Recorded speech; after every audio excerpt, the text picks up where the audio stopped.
Hola, ¿qué tal? Tiempo de analizar, en este caso, en esta edición de Conversaciones con Líderes, aquí en eToro, el euro digital. Estamos a la vuelta de esquina de saber realmente cómo es el proyecto, qué implica eso para nosotros como ciudadanos, o no, que a lo mejor veremos hoy con nuestro invitado cuáles son esas consecuencias positivas y también negativas.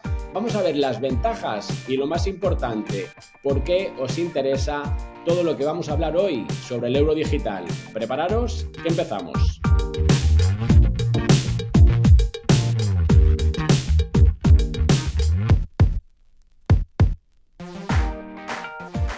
Pues como decía, vamos a tener un invitado de lujo, ya lo saludamos, Rais Busón. Rais, ¿qué tal? Hola, buenas, ¿qué tal? ¿Cómo estás, Javier? Rais, que es consultor y además es Managing Partner en Bean Partners. Oye, Rais, antes de nada, cuéntanos un poco eso, ¿quién eres tú para aquellos que no te conozcan?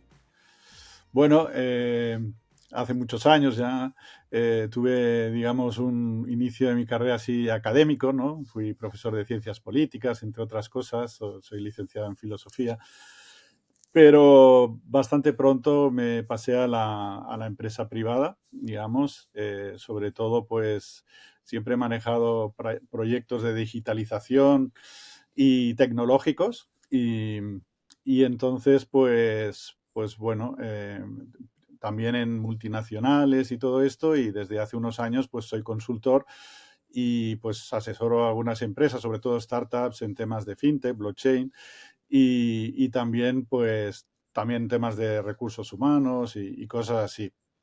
Oye, pero mira, la primera pregunta que me surge, ya sabes que esto es una charla, un diálogo, Claro. ¿vale? Para Sí. sacar valor, pero ¿qué importancia tiene en el mundo empresarial, en el mundo de inversión, si quieres? Porque en el fondo son esos proyectos en Mm, los cuales luego nuestros oyentes invierten de una u otra claro. forma.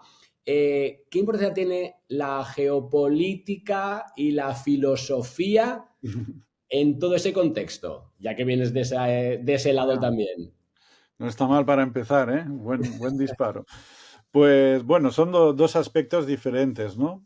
Eh, Primero, digamos, el tema de la filosofía, bueno, como sabrás, pues he escrito recientemente un par Eso. de libros al respecto, uno sobre el pensamiento crítico para el mundo empresarial, para saber cómo nos puede ayudar a tomar buenas decisiones, que son las que al final nos conducen al éxito profesional y también a la felicidad personal, ¿no?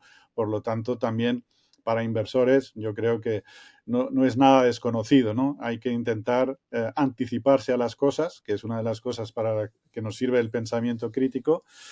Y luego también, pues la filosofía nos da una perspectiva, digamos, mucho más amplia, ¿no? La big picture, y por lo tanto también, digamos, con medida, ¿no? Digamos, no hace falta leer a Hegel, pero digamos, un poco esa visión filosófica también ayuda, ¿no? Y respecto a la geopolítica, Eso. pues la verdad es que quizás, digamos, antiguamente quizás se tenía más bien el contexto macroeconómico, ¿no? Para tomar decisiones y anticiparse al mercado y todo eso, pero recientemente, pues yo creo que todo el mundo ve que muchos movimientos monetarios, por ejemplo, pues están basados en geopolítica y está más viva que nunca hoy en día. Totalmente. Oye, entonces, ¿cómo podrías catalogar ese momento actual donde vemos un dólar? Yo no sé si estamos ante el inicio de un declive, ante una pérdida, no de esa función, si quieres, de reserva, ¿no? No de reserva, sino del activo monetario que hemos tenido pues, en los últimos 100, ciento y pico años. Estamos en un punto de inflexión y todo lo que ahora un poco envuelve a esa geopolítica que tú mencionabas, a las bolsas con esa fuerte volatilidad, ¿no? A un bono norteamericano que ya no es refugio de repente. Estamos en un momento de reset, como se está diciendo, donde el tema monetario es principal. Bueno, como comento en mi libro Posglobalismo, ¿no? El último que he publicado, que trato estos temas, ¿no? Digamos, que tienen que ver con el dinero, con el poder y también con la energía, que no se habla mucho, pero es también fundamental en todo este aspecto. Pues sí que estamos en un punto de inflexión, estamos en una crisis, ¿no? Digamos que ese sistema de las últimas décadas, ¿no? Del dólar, ¿no? Sobre todo a partir del shock de Nixon, ¿no? Donde, digamos, tenemos este patrón dólar, por llamarlo de alguna manera, ¿no? Y pues está teniendo pues su crisis, ¿no? Y por lo tanto pues se abren diversos escenarios y diversas luchas, ¿no? Y luchas también de divisas y bueno, todo esto de los aranceles también va encaminado un poco, pues porque hay un cierto desafío, ¿no? Al dólar como moneda de reserva, como, digamos, imperio monetario mundial, digamos que, digamos que va más allá de lo americano, ¿no? Porque la Fed no deja de ser bancos privados, incluso con familias europeas, ¿no? Es decir, que es un tema internacional. Y bueno, estas amenazas vienen pues buena parte pues por toda esta nueva ola, ¿no? de lo que son las criptomonedas, los criptoactivos, la tokenización, que cada vez es más importante y hay muchas áreas, digamos, de la población que están ya al margen del sistema bancario, en el tercer mundo por temas de pobreza, digamos, pero también en el primer mundo, pues porque muchos jóvenes con su app y pudiendo comprar criptomonedas ya no necesitan a los bancos, ¿no? Y esto sin duda pues es un desafío para el sistema monetario internacional, ¿no?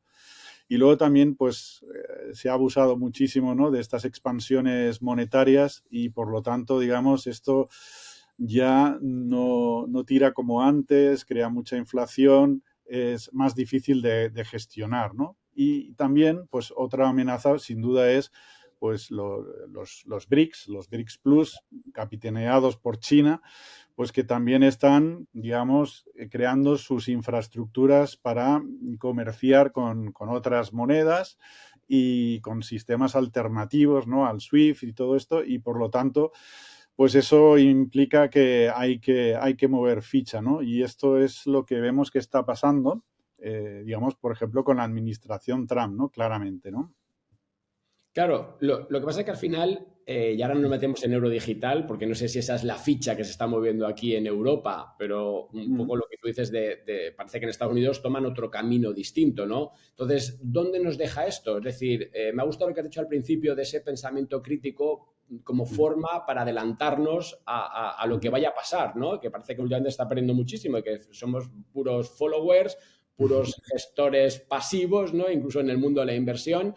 Oye, antes de meternos en Eurodigital y un poco para cerrar esto, ¿qué consejo le damos en este entorno dispar, en este entorno donde ese pensamiento crítico como que no lo estamos utilizando bien, como para que reseteemos nosotros como ciudadanos, como inversores? ¿Cómo le centrarías, nada, en un minuto esa pista que dejar y que ya nos abre este diálogo? Bueno, yo creo que aunque estemos digamos, en la versión 2, llamémosle así, 2.0 de este sistema monetario del dólar, eh, creo que aún le queda mecha y va a seguir dominando, ¿no? Y un poco la política de Trump va en este sentido, a pesar de que probablemente él ideológicamente no es un entusiasta, ¿no? Pero digamos que oponerse a la Fed tiene un precio muy alto, ¿no? Y entonces, pues bueno, lo está intentando pues a su manera. Por lo tanto, yo creo que a nivel de inversión, yo creo que sí que hay que confiar que el dólar siga funcionando y los bonos pues sigan siendo interesantes, ¿no? Pero yo no diría que en Estados Unidos, a pesar de lo que ha dicho Trump y de que sea un crypto friendly de alguna manera, no vaya a haber un dólar digital, porque hay muchas maneras de imponerlo, ¿no? Digamos, primero de todo hay que entender que hay un dólar digital minorista, que es el que Trump ha dicho, no, nosotros no lo queremos y todo esto, pero luego un dólar, digamos, mayorista, yo creo que sí es bastante probable. E incluso a nivel minorista hay muchas maneras de ponerlo en marcha y una es también la identificación digital, ¿no? En el momento que todos los ciudadanos tienen un carnet digital, como de hecho en España ya se está imponiendo, pues que tengas un monedero asociado, estás ahí mismo, ¿no? Por lo tanto, hay tensiones, digamos, hay diversas facciones, ¿no? En toda esta historia, incluso en Estados Unidos, ¿no? Pero yo creo que aún sigue siendo muy fuerte, ¿no? Y que China y todo esto, a pesar de que planta cara hasta el final, lo hemos visto con los aranceles, aún no tiene monetariamente la fuerza necesaria, ¿no? Perfecto, ahí también veremos qué pasa con todo el sistema de las stablecoins, que no deja de ser un apoyo al dólar, También, ¿no? Que si al final estamos en entorno cripto moviéndoles con stablecoins que están sí, respaldadas por dólares, pues bueno, veremos eso pues cómo acaba, ¿no? De luego eso no subirá, está claro. total, ¿no? Y ahí veo dónde está toda la legislación, fíjate, ahí sí que va a haber un apoyo fuerte. Oye, Sí. pero venga, nos centramos ya, perdona por estas así preguntas sorpresas, No, no, lo que no, quieras. pero yo creo que enriquecen un poco, ¿no? Y nos preparan, Claro. porque sobre todo me quedo un poco con la conclusión, ¿no? Que Ujú, es, oye, ten pensamiento crítico, el ujú, dólar sigue siendo esa moneda que desde luego vamos a tener con nosotros como reserva, si quieres, mundial o de uso, ¿no? sí. A corto, medio plazo, pero ábrete a todo lo que viene, ¿no? Y entre ello, pues todo el entorno de los activos digitales, yo creo que tiene pues mucho que decir, ¿no? Con Bueno, lo no, no, cual, perdona, no, no hace falta decirlo que yo soy obviamente un entusiasta de todo el mundo cripto. Por lo tanto, yo creo que hay que apostar ahí y te diría que aún no hemos visto nada, ¿eh? Porque es un campo de innovación brutal y por lo tanto aún pueden pasar muchas cosas. oye, pero ya que lo mencionas, has hablado antes que también estás con esas startups, con esas empresas utilizando tecnología blockchain, tokenización. No sé si tienes la impresión, no sé si Ujú, coincides con mi visión, yo vengo de mercado financiero, ahora aquí dentro de Toro estamos haciendo toda esa parte de divulgación, de formación, sí, pero lo que sí vengo también es todo en el entorno cripto de 2017, yo lo veía como un asset class, porque Bitcoin puede estar en un portfolio o no, pero lo que he visto en estos 6 7 años es como hemos pasado de a lo mejor esa apuesta por proyectos startuperos que se tokenizaban, que buscaban financiación, que buscaban un mercado secundario, pero que es como un poco como parte todo, con Ethereum, con Solana como esa infraestructura sobre la que se crea ese nuevo Nasdaq, ¿no? Que esa es un ujú. poco la apuesta. Pero a día de hoy, con lo que tenemos sobre la mesa, con la irrupción del sistema financiero tradicional, creo que todo esto se está menguando y que lo que toma relevancia, lo vemos con un BlackRock sacando un fondo monetario tokenizado, ¿no? Y luego llevándolo al entorno DeFi, porque al final lo puedes dejar como colateral o lo tienes como una stablecoin 1 a 1, pero la reflexión es, ¿vamos a acabar viendo tokenización de las finanzas clásicas, de fondos, de acciones, de renta fija? Y ese va a ser como el grueso de lo que viene ahora los próximos años. Yo creo que sí, completamente sí, creo que tienes razón. Esto va a pasar porque la tokenización tiene esa ventaja de que da liquidez, digamos, a nuevos mercados, llamémoslo así, y por lo tanto el mismo sistema financiero que se aprovecha siempre de cualquier resquicio, ¿no? de este tema, pues yo creo que sí, esto va a haber en aumento y bueno, ya sabes, aquí en Europa tenemos esta nueva legislación MiCA que va un poco pues para que los bancos tradicionales pues puedan, digamos, meterse en este tema y por lo tanto haya una confianza, digamos, del consumidor, digamos, normal. Y entonces yo creo que esto va más, ¿no? Desde el punto de vista del establishment, ¿no? Eh, y por ejemplo, pues bueno, todo lo que son los activos del mundo real, ¿no? Los RAW estos, pues creo que también esto va a explotar, ¿no? Digamos, porque es una fórmula muy, muy interesante para todo el mundo. Pero más allá de todo esto, ¿no? Y obviamente del Bitcoin, ¿no? Que bueno, pues es enorme, ¿no? Y no creo que es imparable, ¿no? Pero yo digamos que no soy, digamos, un trader como vosotros, soy más de producto. Entonces me interesan mucho todas las tecnologías tipo blockchain para lo que son nuevos sistemas de intercambio de valor, ¿no? A veces no es que se tenga que hacer competencia al dólar, pero ya existe, digamos, en muchos ámbitos, ¿no?, de logística, etcétera, pequeños ecosistemas de valor y de remuneración que son muy interesantes y que pueden, digamos, generar mucho valor en paralelo, digamos, a lo que es el establishment, ¿no? Y yo creo que esto también lo vamos a tener, ¿no? Y ahí, pues, también ponen, digamos, una amenaza, ¿no? De hecho, pues bueno, el Banco de Pagos Internacional, ¿no?, el banco de los bancos centrales, lleva mucho tiempo analizando todas estas cuestiones de manera muy rigurosa, muy seria, ¿no? Mientras iban diciendo, ¿no?, que el Bitcoin no sirve para nada y todo esto, bueno, solo hay que ver los papers que tienen, están muy, muy puestos en este tema, ¿no? Claro. Ahí la pregunta que luego te haré, y así ya nos metemos de lleno, es si va a ser el euro digital, tal vez tokenizado, ese dinero que tendremos para estas operaciones, ¿no? Porque al final, por mucho que tengamos esos real world assets tokenizados, nos hace falta un dinero tokenizado, ¿no? Y yo creo que estamos justo definiendo a ver cuál será. Entonces, eso luego te lo pregunto, pero primero expliquemos, oye, ya de lleno. Oye, cuéntanos, vamos a intentar ahí ir directo al grano. ¿Qué es exactamente el euro digital? Esto que se habla de la famosa CBDC aquí en Europa. ¿En qué se diferencia, ¿no?, de un pago con Bizum, con Apple Pay o con una tarjeta?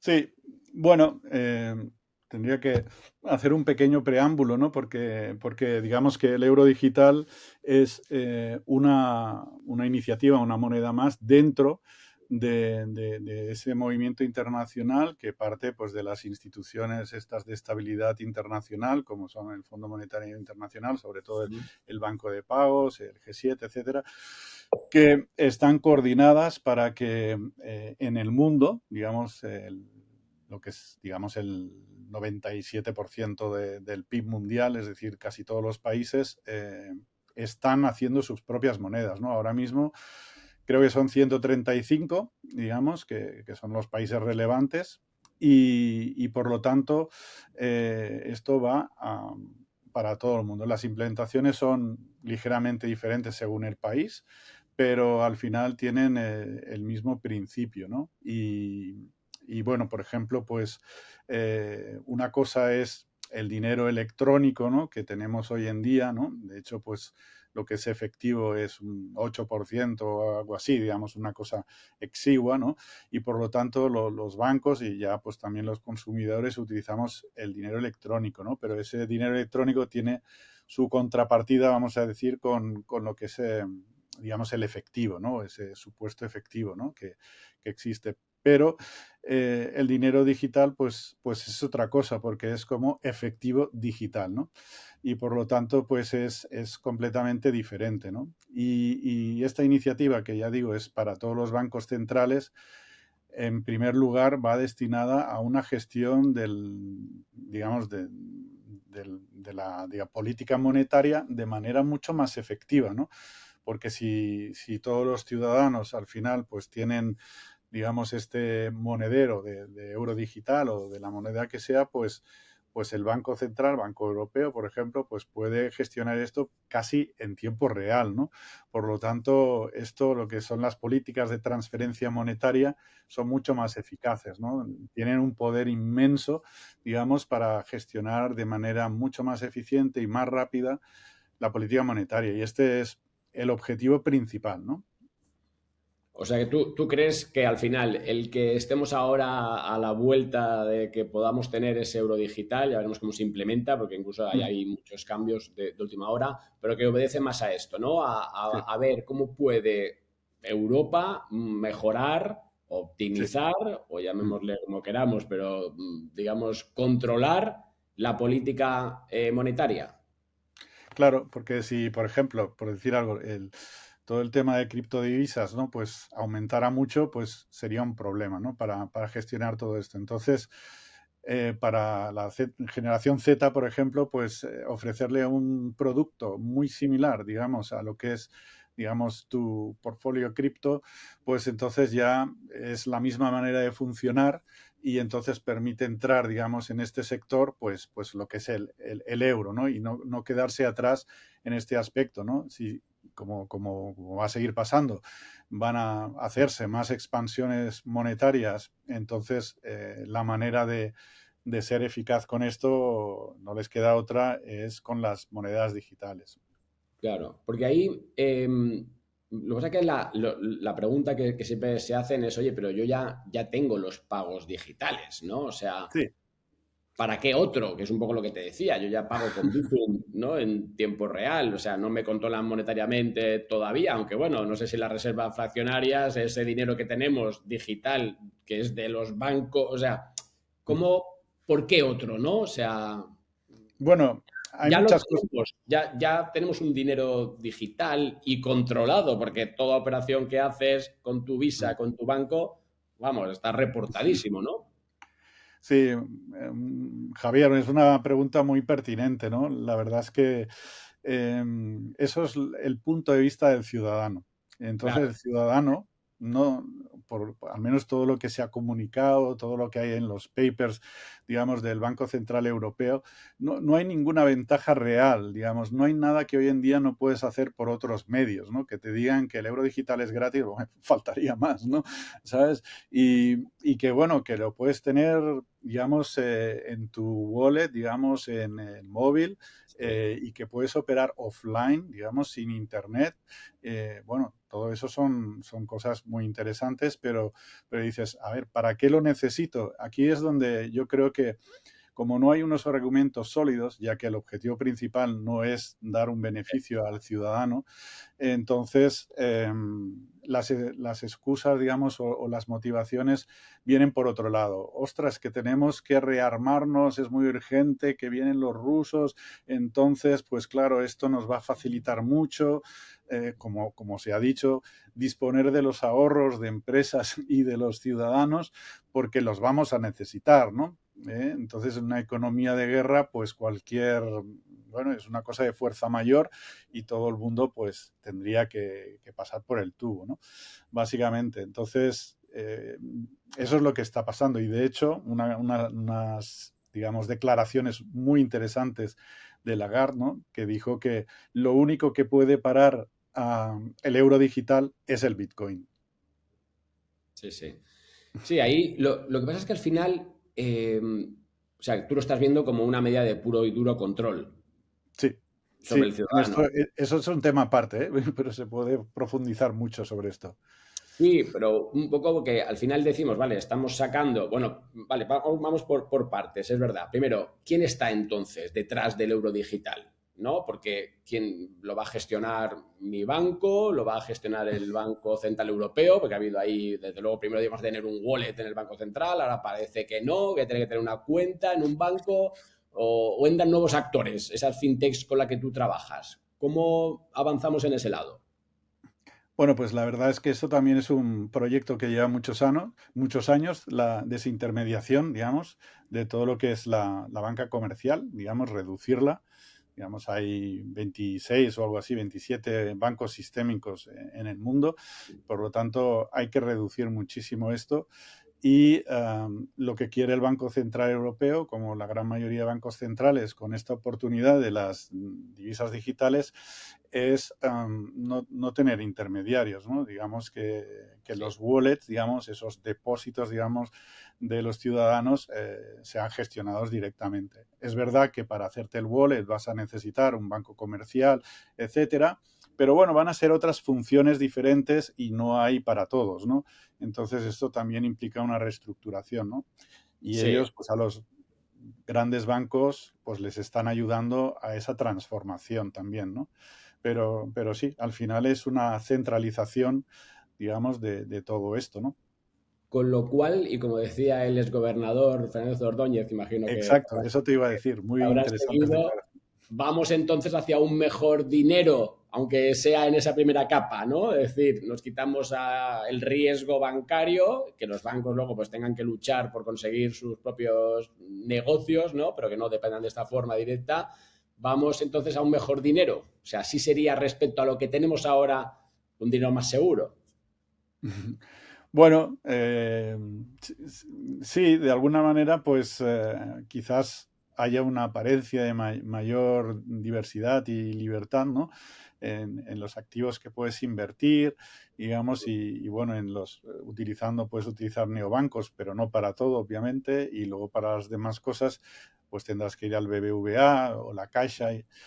etcétera. Pero lo fundamental, el cambio estratégico es que la gestión de depósitos, porque al final no dejan de ser unos depósitos, va a estar centralizada por el Banco Central, y aunque ahora no nos están diciendo nada porque no tampoco a lo mejor está planificado, ¿no? Como en otros países.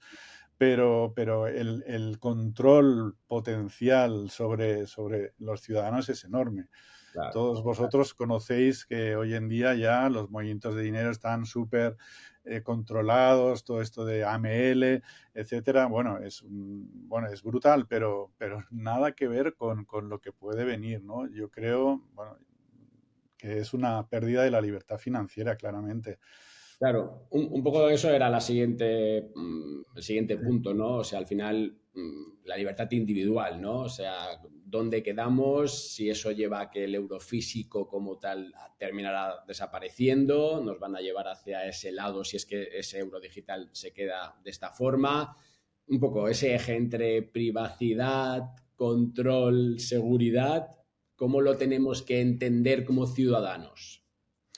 Bueno, sobre este tema hay cosas muy interesantes, ¿no? De hecho, a día de hoy solo hay 3 países que han implementado su moneda digital, que son Jamaica, Bahamas y Nigeria. Entonces, el caso de Nigeria es especialmente interesante. Yo siempre lo cito en mis artículos porque, claro, es un país de 200 millones de habitantes, ¿no? Entonces, pues claro, es el ejemplo más interesante que tenemos, aunque salvando las distancias, porque no deja de ser un país muy peculiar, ¿no? Pero, por ejemplo, allí para implementar esto, lo primero que hicieron es un referéndum, ¿no? Cosa que aquí, pues, no, parece que no se va a contar con ello, No ¿no? tendremos. La verdad es que tampoco le sirvió de mucho, ¿eh? Porque toda la población, un 98,5, una barbaridad, votó que no. Y el presidente unilateralmente dijo, pues lo vamos a hacer igualmente, ¿no? Y se implementó, pero como tampoco es un país que está completamente bancarizado, porque solo la clase media y tal, pues no tuvo una implementación muy exitosa, y de hecho la gente lo que quiere es el efectivo, y además empezaron a comprar bitcoins a mansalva, ¿no? Y entonces, pues bueno, al final lo que hicieron es de un día para otro, bueno, anunciado, pero vaya, básicamente pues retirar todo el efectivo en circulación, el 80% del efectivo, o sea, una animalada bestial, y esto lo hicieron.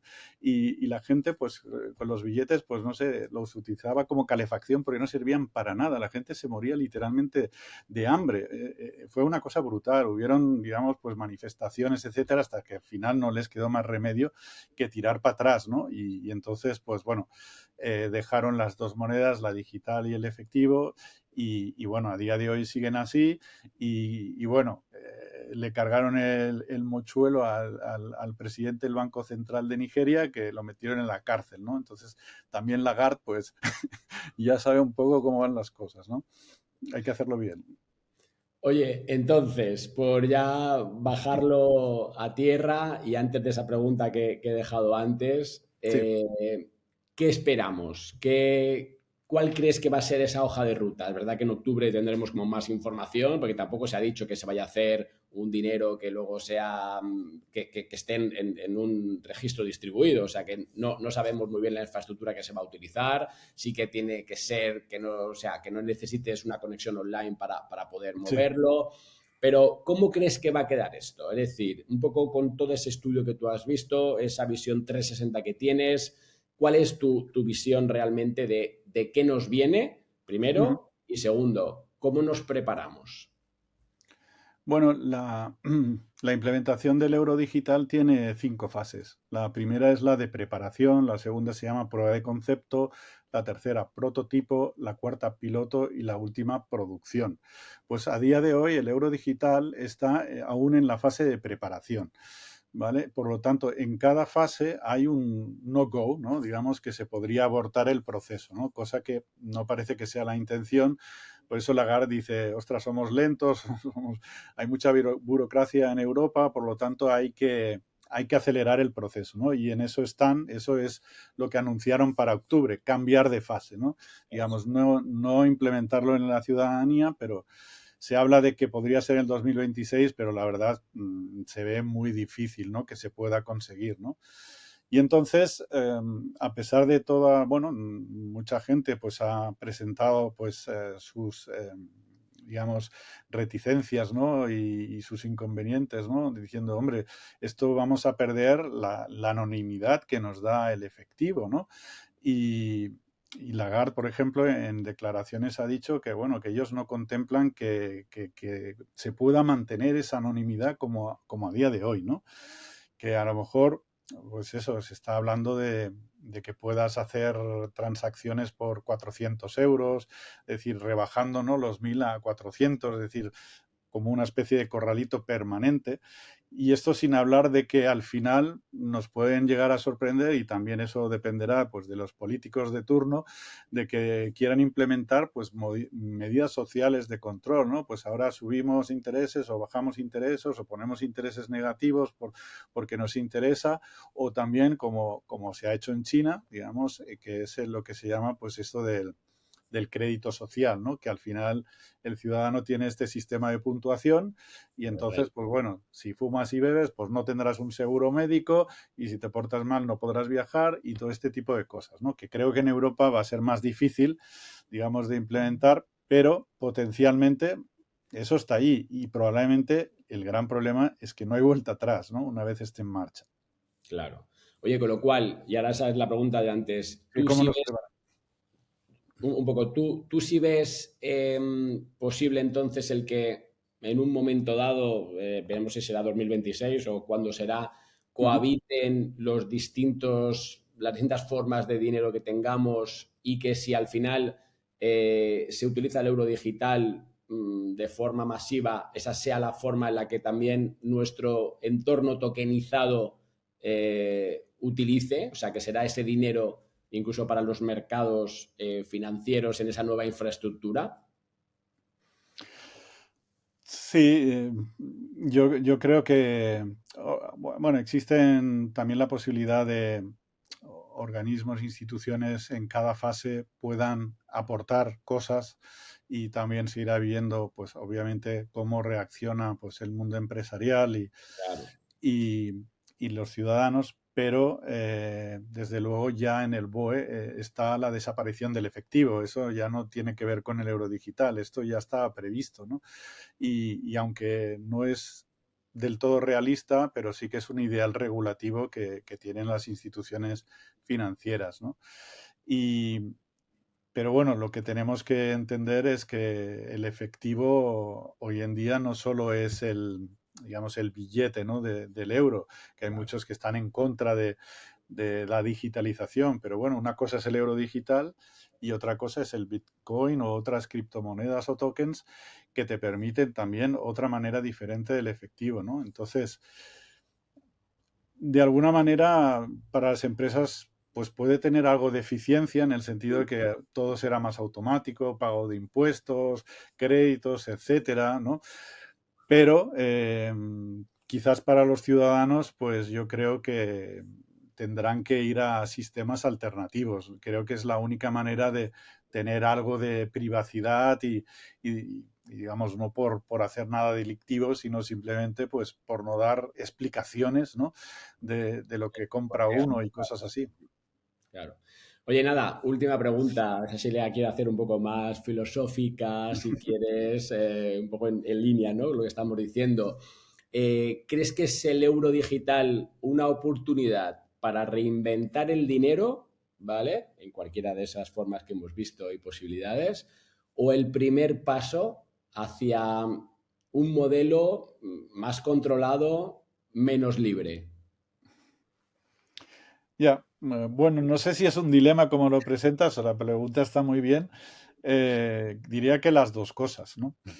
Por una parte sí que vamos a reinventar un poco cómo estamos funcionando con el dinero y cómo sobre todo gestionamos, digamos, la oferta monetaria, pero desde de cara al ciudadano, y eso es también un valor añadido, digamos, digamos, las élites que están trabajando en ello, el tema del control social, porque aunque parezca que no, no es tan fácil, digamos, pues en democracias, ¿no?, aunque no sean lo ideal, tener ese control, ¿no?, en redes sociales, a pesar de todas las dificultades, de las censuras encubiertas y todas estas cosas, bueno, pues una parte de los ciudadanos piensa de manera diferente y quiere vivir de manera diferente, ¿no?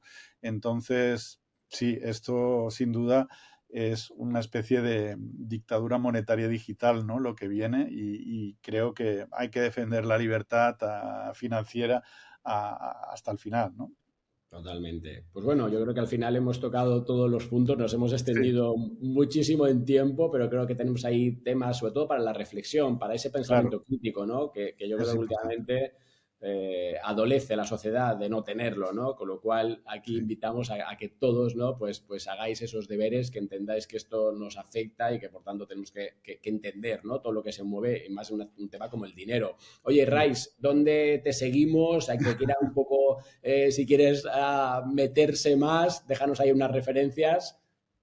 Bueno, creo que tengo ya, con la edad que tengo, una buena huella digital, o sea que en Google aparezco por todas partes, está mi página de LinkedIn, y si no, pues como mi apellido, buson.com, tengo una página, esta más personal, luego pues tengo la de BIM Partners, digamos, de mi empresa, y por eso digo que es bastante fácil encontrarme y estoy siempre abierto, pues nada, a contestar preguntas, a propuestas, a lo que haga falta, sin ningún problema.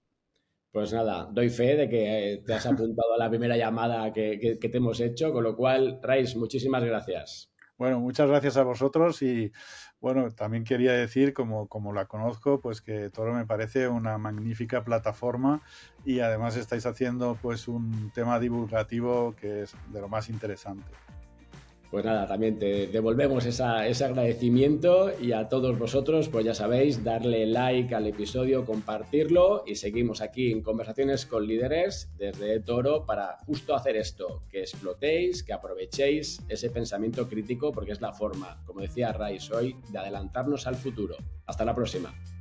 Hasta luego. Muchas gracias.